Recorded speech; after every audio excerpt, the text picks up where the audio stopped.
Hello everyone, welcome back. और आज की इस वीडियो के अंदर हम कंटिन्यू कर रहे हैं, ये पार्ट 3 है इस वीडियोस का। और इससे पिछले वीडियोस के अंदर भी हम कर चुके हैं। अगर आपने वो क्वेश्चंस नहीं देखे हैं तो आप उन्हें भी चाहें तो प्रैक्टिस कर सकते हैं। ठीक है, कोई भी इसके अंदर ज्यादा बकवास नहीं होती है। वीडियो के अंदर सीधा क्वेश्चन और सीधा सोल्यूशन आपको मिल जाता है। तो अगर आपको आते हैं तो और भी अच्छा है, और नहीं आते हैं तो आप साथ साथ में करके सीख सकते हैं। ठीक है, तो ये वाला जो हमारा पार्ट 1 और पार्ट 2 है, तो अगर आपने ये वीडियोस नहीं देखी है तो चैनल पर ये अवेलेबल हैं, आप जाकर के देख सकते हो। और आज की वीडियो के अंदर हम आगे के क्वेश्चंस जो हैं, जो पूछे गए हैं क्वेश्चंस, उनको हम कंटिन्यू कर रहे हैं। तो देखिए, पहला जो क्वेश्चन यहाँ पर है, पहला क्वेश्चन के अंदर यहाँ पर पूछा गया है, इस stock portfolio consist of 4 stocks. एक स्टॉक पोर्टफोलियो है, यहाँ पे 4 स्टॉक हैं। यहाँ से स्टार्ट करते हैं। Stock A represents 20% of the portfolio, और इसका जो रिटर्न है ये कितने का है, 6% का रिटर्न है। ठीक है, इसके बाद में कहा स्टॉक बी का जो है ये 30% का है और रिटर्न 8% का है। ऐसे ही सी के लिए दिया है 20% और रिटर्न है 4%। स्टॉक डी के लिए दिया है यहाँ पे 30% हो जाता है रिमेनिंग पोर्टफोलियो का, और यहाँ पे हो जाता है नेगेटिव रिटर्न ऑफ 5%। तो 3 केस ऐसे हैं जिसमें पॉजिटिव रिटर्न है और एक के अंदर नेगेटिव रिटर्न मिल रहा है। अब ये जो क्वेश्चन है ये किस टाइप का है, what is the average return of the portfolio, average से रिलेटेड क्वेश्चन है। तो कैसे निकाल सकते हो, सबसे इजीएस्ट जो वे है वो क्या है आपका, आपको जो भी दिया गया है, जैसे कि ए जो है ये इतना इतना परसेंट रिप्रेजेंट कर रहा है, हमें परसेंटेज से वैसे कोई मतलब है नहीं यहाँ पर, लेकिन आप जो इसको सॉल्व कर सकते हो सबसे सिंपलेस्ट वे है, आप लिख लीजिए यहाँ पर डेटा। आपको डेटा देखिए क्या क्या दिया गया है। अगर यहाँ पर आप लिखते हो ए, बी, सी और डी, तो ए के लिए दिया है 20%। एक साथ देख लेते हैं, 20, 30, 20 और 30। तो यानी यहाँ पे 20% आएगा, 30% आएगा, इसका 20% आएगा और इसका 30% आएगा। ये आपको परसेंटेज में दिया है, चाहो परसेंटेज ना भी लिखो तो भी यहाँ पे चल जाएगा। अब देखिए यहाँ पे आपको रिटर्न इनका कितने का दिया है, तो यहाँ पे जो रिटर्न है उसको हम लिख देते हैं। इसका दिया है आपको 6% और इसका 8%, तो यहाँ पे 6% है, 8% है, इसका 4% है, उसका माइनस का 5% है।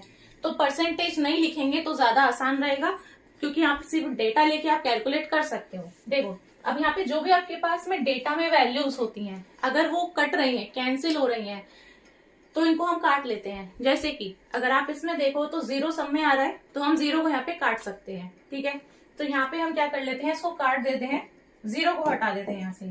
तो ये 0 चला गया, ये 0 चला गया, 0 चला गया और 0 चला गया। अब आपका नंबर एकदम सिंप्लीफाई हो गया, 2, 3, 2 और 3। मतलब ये आपका क्या हो जाएगा, डेटा, और ये हो गया इनका रिटर्न। ये माइनस में है, ये सारे प्लस में है। अब आपको एवरेज रिटर्न बताना है यहाँ पे, तो यहाँ पे आप एवरेज कैसे निकालते हो। एवरेज का जो फॉर्मूला होता है ये होता है आपका सम बराबर आपका ये डिवाइड में आपका आ जाता है नंबर। तो सम क्या हो जाएगा, 6 इंटू 2, इसका सम कितना हो जाएगा, 8 इंटू 3। एक का आपका 2 है और रिटर्न आपका 6 का है, तो यहाँ पे आपको टोटल सम के लिए कितना करना पड़ेगा, 2 को 6 से गुणा करना पड़ेगा। तो यहाँ पे 6 को हमें किससे मल्टीप्लाई करना है, 2 से, तो 12 हो गया, 8 3 24 हो गया, 4 2 8 हो गया, ये माइनस का 15 हो गया। तो यहाँ पे हम सीधा सीधा लिख सकते हैं 12 प्लस ये आपका माइनस का 15। ठीक है, डिवाइड में क्या आएगा, अब नंबर जो है, जो ये आपका डेटा है ना, यही आपका नंबर हो जाता है। यानी कि ये जितनी भी वैल्यू है, अगर आप इसको पूरा लेते 20 30 20 30, तो इसे प्लस करना पड़ता है हमें नंबर के लिए। लेकिन अब आपको ये करने की जरूरत नहीं है, आप सीधा सीधा देख सकते हो, 3 3 2 2, इनको आप जोड़ लीजिए, तो यही आपका हो जाएगा टोटल नंबर। तो डिवाइड में आपका कितना आ जाएगा, 10 आ जाएगा। ठीक है, 5 5 10 हो गया आपका। अब इसको आप सॉल्व कर लीजिए, ये आपका 44 हो गया। ठीक है, ये आपका 36 और 8, 44 और माइनस का आपको 15 करना है, तो 29 आ जाएगा। 29 को अगर आप 10 से भाग करते हैं, यानी बीच में पॉइंट लगा देना है आपको, तो 2.9 आ जाएगा। अब आपसे जो परसेंटेज में दिया गया था रिटर्न, तो पूछा भी किस में जाएगा, परसेंटेज में ही जाएगा। तो जो भी आपकी वैल्यू है, आपको परसेंटेज से यहाँ पे देखिए कोई मतलब नहीं है, आप सीधा यहाँ पे नंबर लिखकर भी सॉल्व कर सकते थे। तो यहाँ पे आंसर आपको कितना दिख रहा है, 2.9%। नेक्स्ट देख लेते हैं इसके अंदर, क्वेश्चन नंबर 2 है। यहाँ पे देखिए सिंप्लीफिकेशन का क्वेश्चन है, और इसके अंदर आपको दिख रहा है 13 माइनस, ये आपका ब्रैकेट के बाहर है, फिर यहाँ से ये ब्रैकेट ओपन है और ये यहाँ पर आके क्लोज हो रहा है। तो सबसे पहला जो आपका रूल होता है, यहाँ पे आप बोर्ड मार्क्स के अकॉर्डिंग चल सकते हैं। तो सबसे पहला जो बी है, यानी कि ब्रैकेट आपको सॉल्व करना है। ठीक है, ब्रैकेट सॉल्व करना है, यानी कि सबसे पहले आपको ये वाला पूरा पोर्शन सॉल्व करना है। 13 को भूल जाते हैं अभी। अब देखिए ब्रैकेट के अंदर भी आपको कहाँ से स्टार्ट करना होता है, सबसे इनर मोस्ट ब्रैकेट जहां आ रहा होता है वहीं से स्टार्ट करना होता है। जैसे कि आप देखिए ये वाला ब्रैकेट पूरा एक है, फिर इसके अंदर 2 ब्रैकेट आ रहे हैं और एक ब्रैकेट ये रहा, दूसरा ब्रैकेट जो है वो यहां से यहां तक है। तो इस ब्रैकेट को सॉल्व करेंगे, ठीक है, इस ब्रैकेट को अलग सॉल्व करेंगे। इस ब्रैकेट के अंदर जो ब्रैकेट है वो ये वाला ब्रैकेट है, तो सबसे इनर मोस्ट ब्रैकेट जो आया वो आया ये वाला। तो मैं मतलब हम यहां से स्टार्ट करेंगे क्वेश्चन को सॉल्व करना। तो क्वेश्चन को हम सॉल्व कहां से करेंगे, इस वाले पोर्शन से, ठीक है, जो सबसे इनर मोस्ट वाला है। अब यहाँ पे अगर आप देखोगे तो प्लस का 7 यहाँ पर है, प्लस का 7 यहाँ पर है, कितना हो गया मिला के 14 हो गया। 14 में से अगर मैं 4 को निकाल दूं तो कितना आ गया, यहाँ पे 10 आ गया, ठीक है, मतलब कि 10 जो है वो ब्रैकेट को सॉल्व करके आया है। इसके बाहर आपको दिख रहा है ये माइनस का साइन है और ये पूरा ब्रैकेट इस तरीके से है कि 7 माइनस 10 आना चाहिए। तो 7 में से 10 जाएगा तो माइनस का 3 आएगा, ठीक है। अब -3 कैसे आया है, इस पूरे ब्रैकेट को सॉल्व करके, यहां से लेके यहां तक। इसमें कलर चेंज कर देते हैं अगर नहीं दिख रहा हो तो यहाँ पे जो -3 आएगा वो यहां से लेके यहां तक में आ जाएगा, ठीक है, ये आया -3। अब इसके बाहर देखिए क्या है, फिर से माइनस है, तो यानी माइनस माइनस मिलके आपको क्या दे देगा, प्लस का 3 दे देगा, ठीक है। तो मतलब मैंने यहां से यहां तक जो है पूरा सॉल्व करने के बाद 3 आ गया। अब इसके बाहर देखिए क्या क्या दिया है, यहाँ पे +14 है, रहने देते हैं, लेकिन यहाँ पे एक और ब्रैकेट है, तो पहले ब्रैकेट सॉल्व करेंगे। 7 4 11 हो गया आपका, ठीक है, इसके आगे नंबर ही था तो 7 माइनस 7 4 11 है, 11 लिख लेते हैं। इसको सॉल्व करके प्लस का 3 आया था, इसको लिख लेते हैं। ब्रैकेट के अंदर बचा प्लस का 14। ये पूरा ब्रैकेट जो है सॉल्व करके ये आना चाहिए आपका। अब देखिए यहाँ पे जो प्लस में है उसको ले लीजिए, जो माइनस है उसको अलग ले लीजिए। यहाँ पे आपके पास में 7 है, 7 3 कितना हो गया आपका 10 हो गया, फिर ये आपका 24 हो गया। तो 24 में से आपको 11 निकाल देना है, तो यहाँ पे कितना आ जाएगा 13, ये आएगा प्लस का 13। अब ये पूरा सॉल्व हो गया। आगे आपका क्या है 13 माइनस का साइन है, तो यहाँ पे क्या लिख देंगे प्लस का 13, यानी कि इस तरीके से। तो 13 में से 13 चले जाएगा तो 0 आना चाहिए। तो ऑप्शन नंबर 3 जो है इसमें लिखा हुआ है 0, तो ये आपका करेक्ट आंसर हो जाता है। इस तरीके से हम सिंप्लीफाई कर देते हैं। यहाँ पर कहा गया है in a clearance sale a sari whose mark price was 10,490 रुपए, इसको बेचा गया 9,441 में। आपको बताना है डिस्काउंट परसेंटेज कितना दिया गया होगा साड़ी पर। अगर वो इतने रुपए में, जैसे मार्केट का टैग लगा रहता है तो वो इतने रुपए का था, लेकिन उसने इतने में उसको दे दी है, ठीक है। यहाँ पे हिंदी इंग्लिश दोनों के अंदर क्वेश्चन है, जैसा किसी ने कमेंट भी किया था कि हिंदी में भी क्वेश्चन है वो, तो यहाँ पे हिंदी में भी आप पढ़ सकते हो। क्लियरेंस सेल में एक साड़ी जिसका अंकित मूल्य आपको दे रखा है, अंकित मूल्य जो दिया गया है उस पर नहीं बेची है उसने बेची है 9,441 में, ठीक है, कुछ कम में बेची है, तो इतने में बेची जाती है। साड़ी पर छूट प्रतिशत कितनी है, छूट दी गई है यानी डिस्काउंट कितना दिया गया है, ये आपको प्रतिशत में बताना है कितना परसेंटेज है, ठीक है। देखिए आपको सीधा सीधा डिस्काउंट निकालना होता है और एमपीएसपी दोनों दे रखा होता है, तो आपको कुछ नहीं करना है। आपको देखना है कि मार्क प्राइस आप हिंदी में लिख सकते हो, अंकित मूल्य कितना था इसका 10,490 रुपए में था। इसको इसने इतने में ना बेचकर कितने में बेचा, 9,441 रुपए में बेच दिया है। यानी इसमें कितने की कमी हुई है, कमी कितने की हुई है इसके अंदर, ठीक है। तो ये आपका डिस्काउंट परसेंटेज निकल जाएगा। देखिए कितना हुआ है आपका 490 है, ठीक है, ये आपका 441 है, यानी 5 और 9 है, तो यहाँ पे 9 आ जाएगा, 4 आ जाएगा और यहाँ पे 1049 हो जाएगा, यानी 1,049 रुपए में 1049 रुपीज के कम करके बेची है उसने साड़ी। और कितने पे बेची है, मतलब पहले कितना था 10,490 था, तो नीचे हम 10,490 लिखेंगे।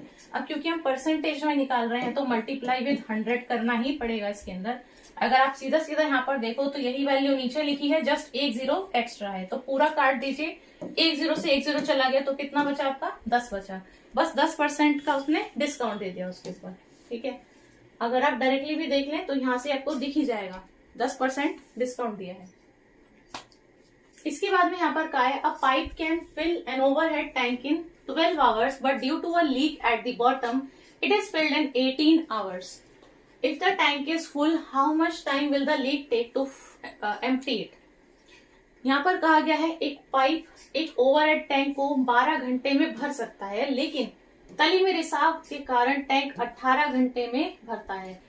तो यहाँ पे जो टैंक को भरने वाली चीज है वो 12 घंटे में हो सकती है, लेकिन रिसाव के कारण यानी जो लीक हो रखी है उसके तले में, उसकी वजह से 18 घंटे यानी 6 घंटे ज्यादा लगते हैं लीक की वजह से। ठीक है, यदि टैंक भरा हुआ है, टैंक क्या है पूरा भरा हुआ है, तो यहाँ पे रिसाव के कारण इसे खाली होने में कितना समय लगेगा। टैंक पूरा भर गया है और रिसाव के कारण कितना समय लगना है ये आपको टाइम बताना है।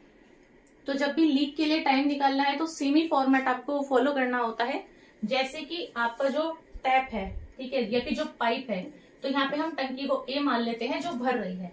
तो इसके लिए आपको दिया है 12 आवर्स, घंटे में दिया है तो आप यहाँ पे 12 आवर लिख सकते हो। इसके बाद में आपको दिया है 18 घंटे लगते हैं जब टंकी भी भर रही है और लीक से पानी भी निकल रहा है। तो यानी टंकी से भर भी रहा है प्लस जो आपका लीक है, या फिर आप आर लिख सकते हो रिसाव के लिए। ठीक है, इसके लिए कितने लगते हैं 18 घंटे लगते हैं। जब अकेला भरता है तो 12 घंटे और जब दोनों मिलके करते हैं तो 18 घंटे लगते हैं।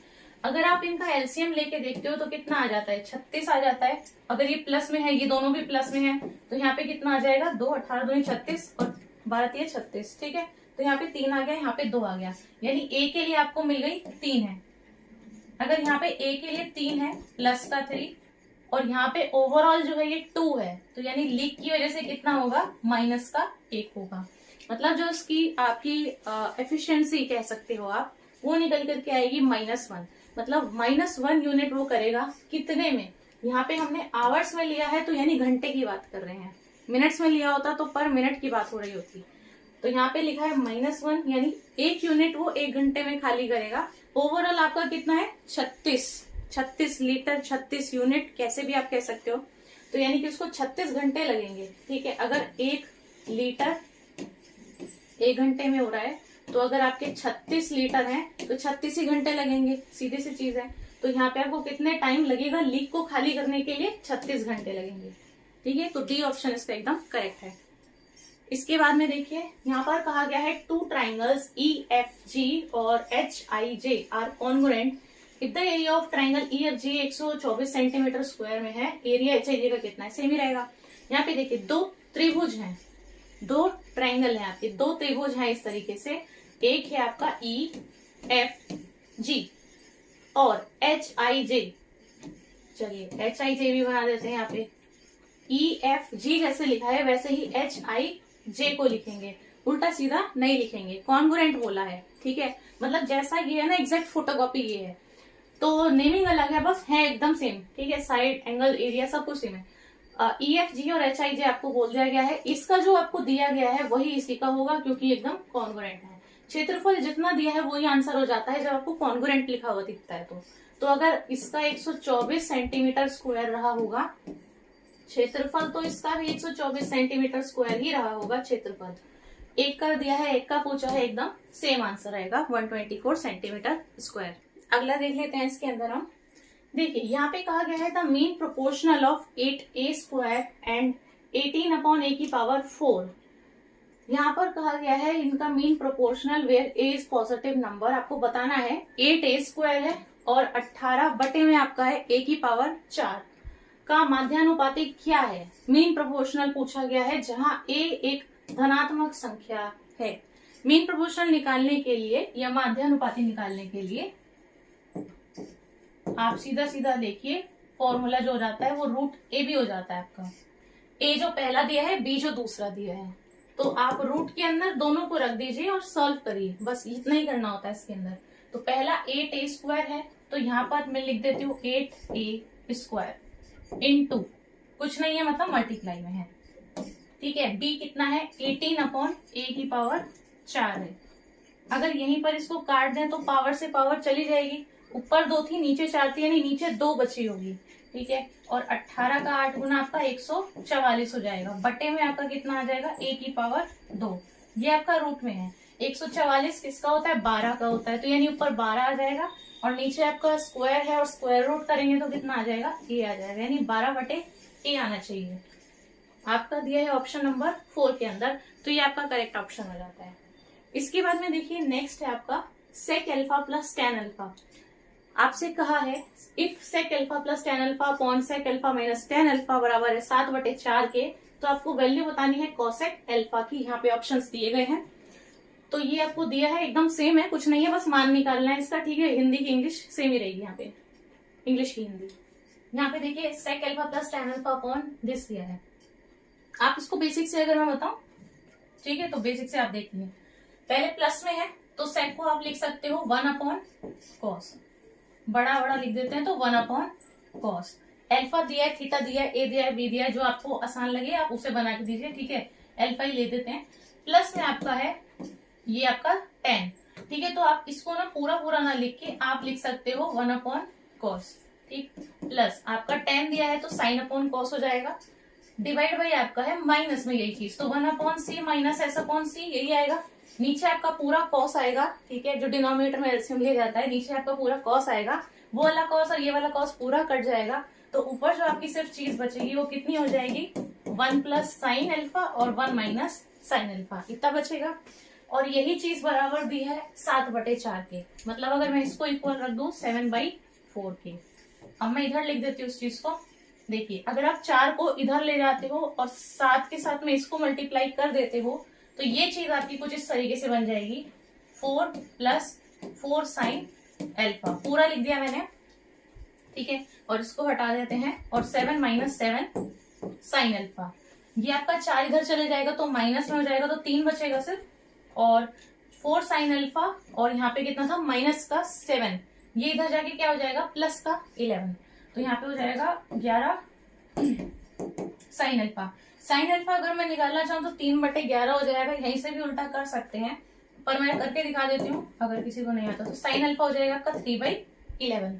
लेकिन आपसे क्वेश्चन में क्या पूछा है, आपसे पूछा है कोसेक अल्फा की वैल्यू, तो कोसेक क्या हो जाएगा आपका इसी का जस्ट उल्टा।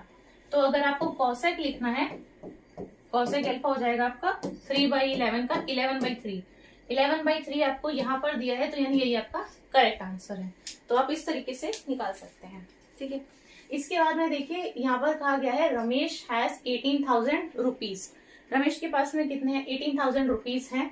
ही deposited 7,000 rupees in a bank at the rate of 5% per annum, मतलब टोटल 18 है उसके पास में, उसने कुछ इस रेट पे दिया है, और बाकी का 6,000 उसने एक दूसरे बैंक के अंदर 6% के रेट पे दिया है, पर एनम का रेट है ये, और उसको टोटल कितना मिला सिंपल इंटरेस्ट 1160 रुपए मिला एक साल के एंड में, ठीक है। Then the rate of interest per annum on the rest of the capital, देखिए 7 उसने जमा करा दिया एक बैंक में, 6,000 उसने जमा करा दिया दूसरे बैंक में, 7 6 आपका 13 हो गया, बचा आपका 5,000 रुपये। तो 5,000 उसने किसी तीसरे बैंक में दिए हैं, लेकिन नहीं पता कितने रेट पर दिए हैं, आपको वही रेट यहाँ पे बताना है ना, रेट ऑफ इंटरेस्ट ही पूछा गया है। तो हिंदी में पढ़ लेते हैं क्वेश्चन को। यहाँ पे रमेश के पास 18,000 रुपए हैं, उसने एक बैंक में 5% वार्षिक साधारण ब्याज की दर से 7,000 और दूसरे बैंक में 6% वार्षिक साधारण ब्याज की दर से 6,000 रुपए जमा किए, ठीक है।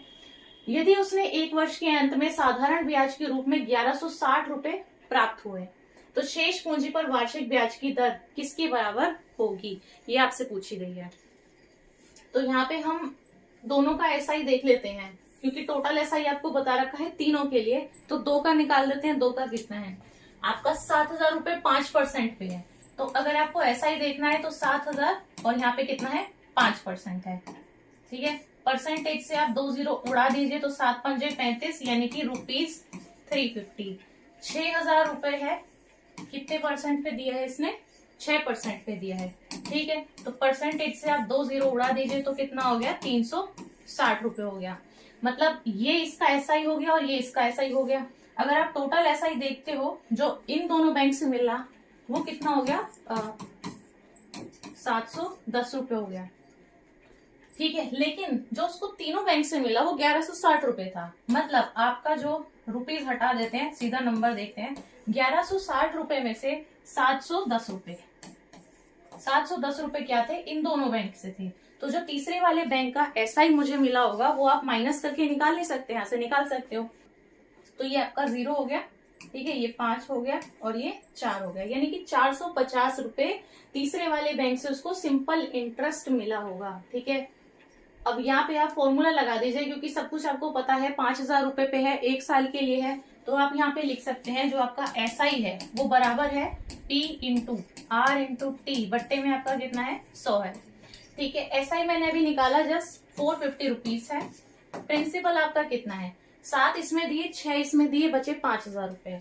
तो 5,000 रुपए उसने SI लगाया होगा, प्रिंसिपल लगाया होगा, जिसपे उसको 450 रुपए का SI मिल गया है। ठीक है, रेट हमें निकालना है, हमें नहीं पता, टाइम कितना है 1 साल का है, और डिवाइड में आपका कितना रहेगा 100 रहेगा। ठीक है, ये बिल्कुल बेसिक चीज है। आप 2 जीरो से, ये है 2 जीरो उड़ा दीजिए, 1 जीरो से 1 जीरो उड़ा दीजिए। ठीक है, आपका रेट कितना निकल आएगा 45 है, डिवाइड में 5 है, इसको भी यहीं पर काट लेते हैं तो 9 बार में कट जाएगा, 9 पंजे 45 होता है। तो आपका रेट कितना आ जाएगा 9% में आएगा। अब ये बस इस तरीके से आप सिंपली निकाल सकते हो। ठीक है, ये आपका करेक्ट आंसर है। इसके बाद में देखिए यहाँ पर कहा है length breadth and height of a cuboid is 8, 4 और 6 centimetre respectively, then the volume of the cuboid in centimetre is. बहुत सिंपल क्वेश्चन है। यहाँ पर कहा गया यदि एक घनाभ की लंबाई, चौड़ाई और ऊंचाई आपको क्रमशः दी हुई है 8 सेंटीमीटर, 4 सेंटीमीटर और 6 सेंटीमीटर, तो घनाभ का आयतन ज्ञात कीजिए। ठीक है, क्यूबिक सेंटीमीटर के अंदर है। यहाँ पे ऑप्शन नंबर 4 इसका करेक्ट है, और यहाँ पर जो है ऑप्शन नंबर 2 इसका करेक्ट है। तो इंग्लिश हिंदी में अलग अलग रहता है। तो देखिए, जब भी आपको क्यूबॉइड के लिए निकालना है वॉल्यूम, तो सिंपली इन तीनों को मल्टीप्लाई कर दीजिए। क्यूबिक सेंटीमीटर में पूछा है तो 1 सेंटीमीटर, 2 सेंटीमीटर और 3 सेंटीमीटर, तीनों को मल्टीप्लाई कर दोगे तो क्या हो जाएगा क्यूबिक सेंटीमीटर। फॉर्मूला होता है डायरेक्ट, तो वॉल्यूम के लिए आप लिख सकते हो L into B into H. कितना दिया है 8, 6, 4 दिया है, या 8, 4, 6 दिया है। मल्टीप्लीकेशन आप कैसे भी कर लो, आना तो आपका वही है। तो यहाँ पे आप मल्टीप्लाई करोगे, ठीक है, आप सीधा देख सकते हो 192 आ रहा है, तो मल्टीप्लीकेशन तो क्या ही करें इसमें। इसके बाद में देखिए क्वेश्चन नेक्स्ट पूछा गया है। यहाँ पर देखिए टेबल पूछी गई है, तो यहाँ पे following table shows the sale in thousands of different types of helmets by shop over the given years. यह पूछा गया बड़ा तो percentage increase in sale of helmets in years. ठीक है, यहाँ पे आपसे पूछा गया है हेलमेट सी जो है, ये टेबल आपको दिख रही है, हेलमेट सी के लिए 2002 में, यानी कि ये लास्ट वाले ईयर के अंदर, कंपेयर टू दैट इन 1999 में कितना इंक्रीज हुआ ये पूछना है। तो देखिए 1999 कहाँ पर है, ये रहा। ठीक है, 2002 कहाँ पर है, ये रहा। तो यहाँ से यहाँ जाने में कितना इंक्रीज हुआ है ये पूछा है। अब कौन से वाले हेलमेट के लिए पूछा है, हेलमेट सी के लिए, तो यानी सी वाला आपका ये वाला ब्लॉक हुआ। तो यहाँ से ये है, यहाँ से ये है, यानी कि 54, यहाँ से ये है तो यानी कि 68। तो 54 से 68 चला गया भाई, 14 का इंक्रीज है, 54 पे है। और तो परसेंटेज इंक्रीज पूछा है तो 54 पे है। ठीक है, और मल्टीप्लीकेशन 100 से कर लेते हैं, काट देंगे तो आपका कितने में आ जाएगा 27 में, और ये आपका कितने में हो जाएगा 50 में। 14 पंजे आपका 70 हो जाता है, तो यानी कि 700, आपका बट्टे का कितना आ जाएगा 27 आ जाएगा। आपको सारे ऑप्शन दिख रहे हैं, 2-2 बार में ही जा रहे हैं। ठीक है, मतलब 28 है, 27 है, 25 है, 26 है, लेकिन 2 तो है ना। तो यहाँ पे आपको दिख भी रहा होगा, देखिए 27 का आपका 2 गुना 54 हो जाएगा, तो यह 81 हो जाता है, तो 81 ज्यादा हो जाएगा, तो 2 गुना लेंगे, यानी 2 गुना 54 हो जाएगा। तो यानी 2 बार में जाएगा 54, अगर 5 बार में लेते हो तो 62 आ जाएगा, 162 है ना। तो यहाँ पे हम, या उससे ज्यादा चले जाएगा, नहीं 6 बार में जाएगा वो, तो हम 5 बार में लेंगे यहाँ पे। ठीक है, मतलब 25 पॉइंट में फिर आगे। अगर आपके सारे ऑप्शंस अलग अलग हैं तो आगे करने की नीड नहीं रहती है, लेकिन अगर मान लीजिए यहाँ पे बहुत क्लोज में रहता है ऑप्शन, तो फिर आगे हमें सॉल्व करना पड़ता है पॉइंट के बाद भी। तो यहाँ पे आप देख रहे हो 28 है, 27 है, 25 है और 26 है। तो आपको 2 के बाद में सिर्फ ये देखना था कि 5, 6, 7, 8 में से क्या आएगा, तो 25 आ रहा है। ठीक है, तो ऑप्शन नंबर 1 इसलिए करेक्ट हो जाता है। इसके बाद में देखिए, ये आपका हिंदी में लिखा हुआ है कि इस तालिका में दिए गए वर्षों में एक दुकान द्वारा विभिन्न प्रकार के हेलमेट की बिक्री दर्शाती है। ठीक है, यहाँ पे ये रहा आपका 54, इससे चला गया आपका 68। ठीक है, 1999 की तुलना में 2002 में हेलमेट सी की बिक्री में कितने प्रतिशत की वृद्धि हुई है। सी में चीज लिखी है, सेम चीज पूछी है, और ऑप्शंस आपके ये रहे। ऑप्शन नंबर बी करेक्ट है इसके अंदर। ठीक, इसके बाद में देखिए यहाँ पे what is the perimeter in centimetre round off to 1 decimal. ठीक है, place of the sector of a circle with radius 10 और एंगल आपका 30 डिग्री का है। पाई की वैल्यू 3.14 इस्तेमाल करनी है।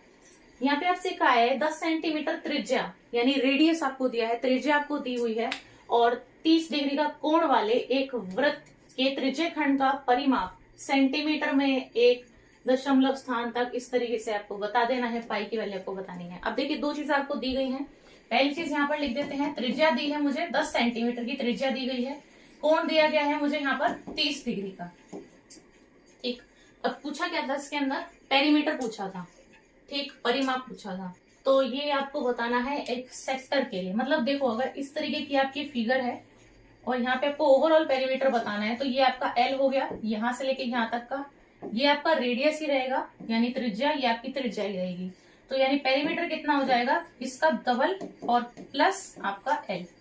ठीक, ये आपका पेरीमीटर है। तो रेडियस तो मुझे पता है, रेडियस का डबल कितना हो जाएगा 20, तो 20 प्लस एल। अब ये एल चाहिए मुझे, तो एल कैसे निकालते हैं, यहाँ पे आप एल को निकाल सकते हैं। देखिए 2 पाई आर होता है पूरे का और 360 डिग्री होता है। ठीक है, 2 पाई आर होता है 360 डिग्री के बराबर। अब यहाँ पे आपको कितने का निकालना है, 30 डिग्री का निकालना है। तो 30 डिग्री के लिए कितना हो जाएगा एल, ये निकाल देंगे। ठीक है, तो 30 डिग्री के लिए निकालना है तो 30 डिग्री से ही मल्टीप्लाई करते हैं।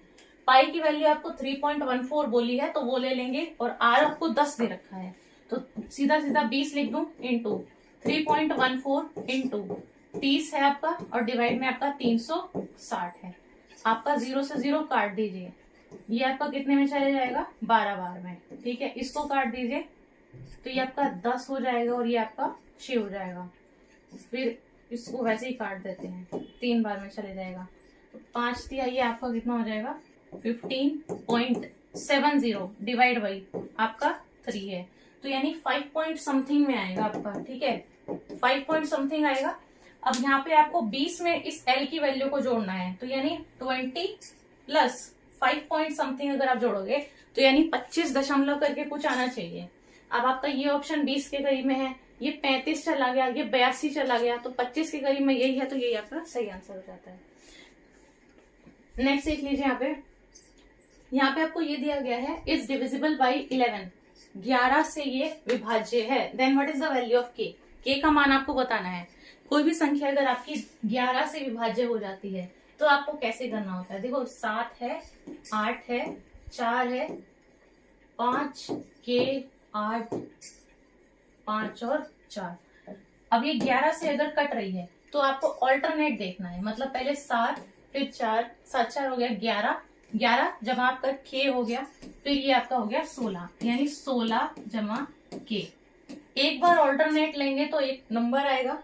ठीक है, के था तो के लिख दिया मैंने प्लस में, अब बीच में माइनस का साइन लगा लेते हैं। अब बाकी जो बची है उनको प्लस कर लेते हैं, मतलब फिर से ऑल्टरनेट ले लीजिए, तो ये आपका कितना हो गया 8, 5, 8 और 4, तो 8 8 आपका 16, 4 20 और 5 25, तो 25 यहाँ पर लिख देते हैं। अब या तो आपका 11 बच जाए या तो उसका मल्टीपल बच जाए या तो 0 बच जाए, तो इस तरीके से आना चाहिए। अब लेकिन आपको यहाँ पर दिख रहा है, इसको इधर भी लिख सकते हो, उसको इधर भी लिख सकते हो, उससे मतलब नहीं है। यहाँ पे आपको सिंपली देखना है कि यहाँ पे के की ऐसी कौन सी वैल्यू आए कि आपका यहाँ पे 0 बन जाए।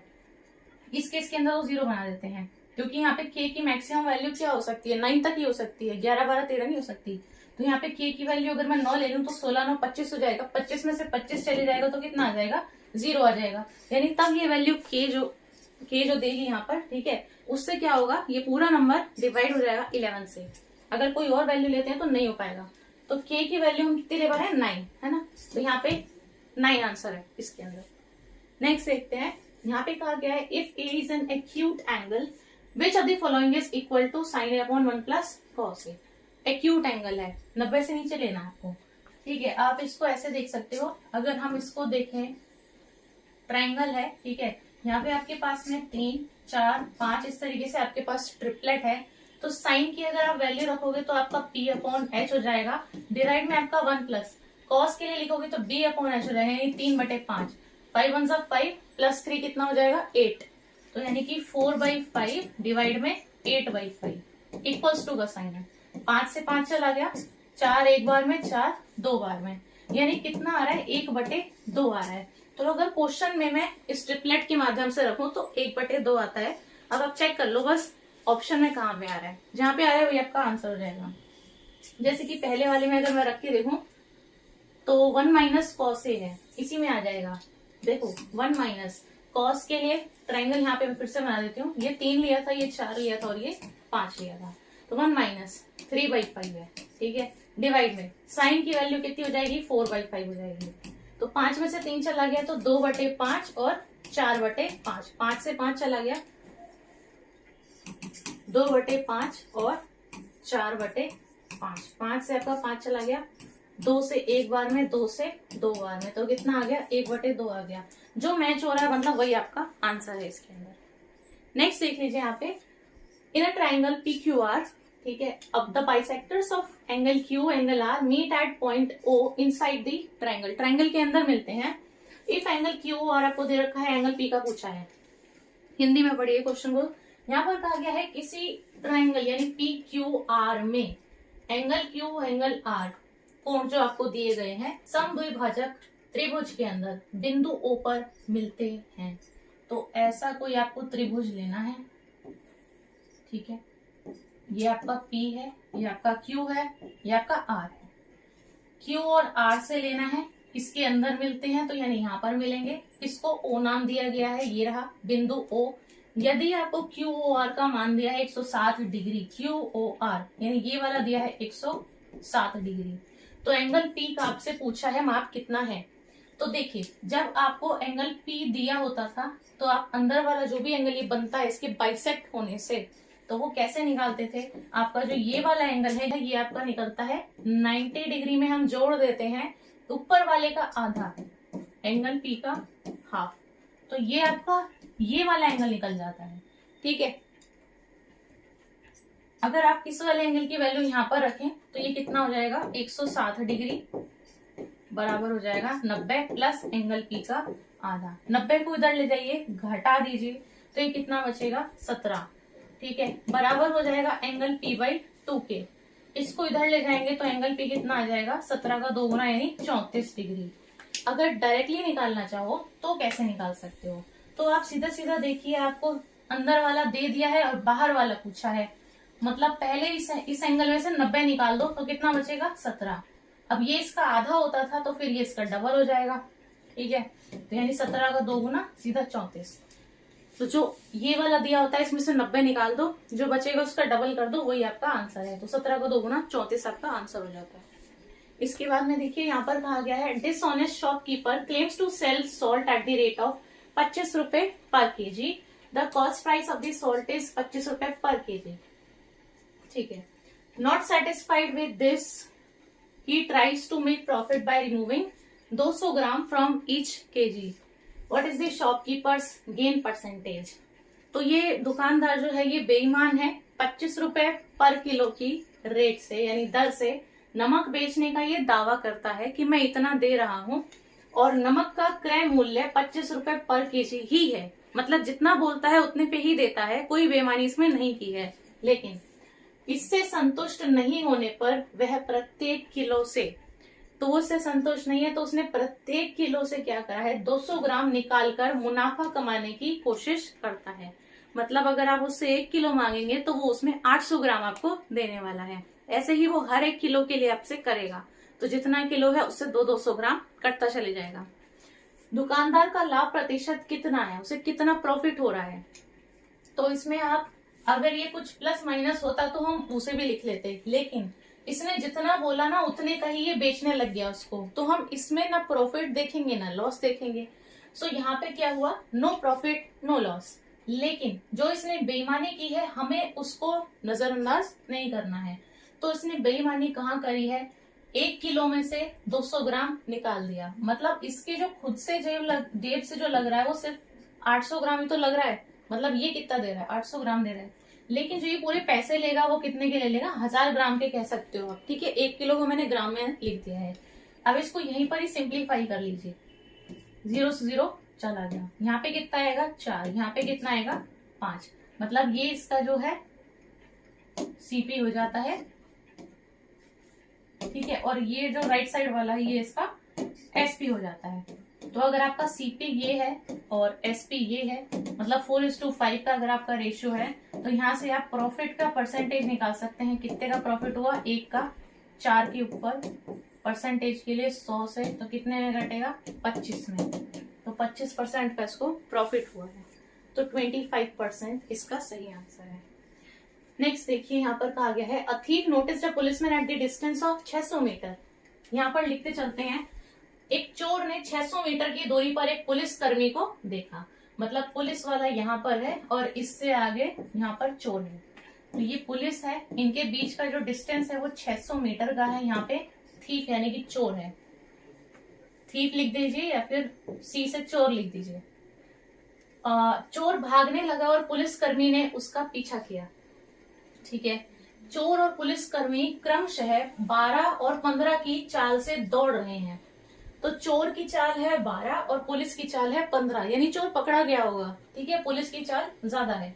पुलिसकर्मी को चोर को पकड़ने में लगने वाला समय ज्ञात कीजिए, मतलब वो पकड़ा गया है, मतलब ये भी भागा होगा और ये भी भागा होगा इसके पीछे, यहाँ आके दोनों मिल गए होंगे। ठीक है, अब इसकी रफ्तार कितनी दी है 15, ये आपको दिया है किलोमीटर पर आवर के अंदर। इसकी अगर देखें तो कितनी दी है 12 किलोमीटर पर आवर के अंदर दी है, और कुछ दिया है इसके अंदर नहीं दिया था, बस ये पूछा है। अब समय पूछा है इसको कितना लगेगा इसे पकड़ने में।